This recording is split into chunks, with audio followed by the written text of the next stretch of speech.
How long does it take to become a registered PT in Canada after returning from Australia? It depends. I would give yourself like 6 months to a year, because then once you're accredited, the degree is accredited, you can practice with your interim license. Yeah. You don't have to have written the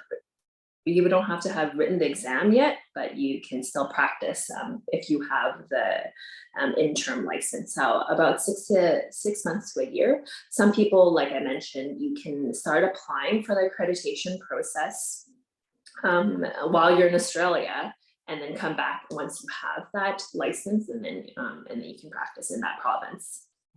If I may add something, since the pandemic, the written part of the exam is now online. So Oh, students can wow. actually do the written portion while still in Australia.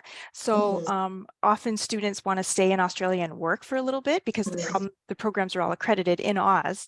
So you can start working, making money, paying off those student loans while still working on not just your credentialing for CAPR, but also do the written portion of your exam. So when you come home to do the clinical, you can start working as an interim physio right away. That's awesome. I didn't know about that. Well, with the online portion of it. So that's great. Yeah, just more flexible.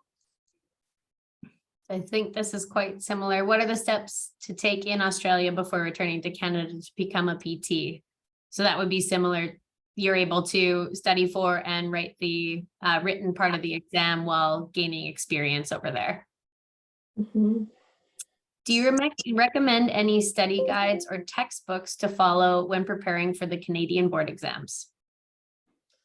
I had some good friends that just gave me their old study material. So I don't know if there's any textbooks in particular, but they have old written written exams that they just gave me, and oh, study off of this. I'm like, okay, yeah.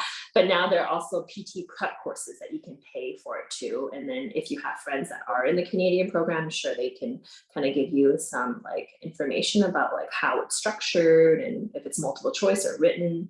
I think things have changed since the last time I wrote it.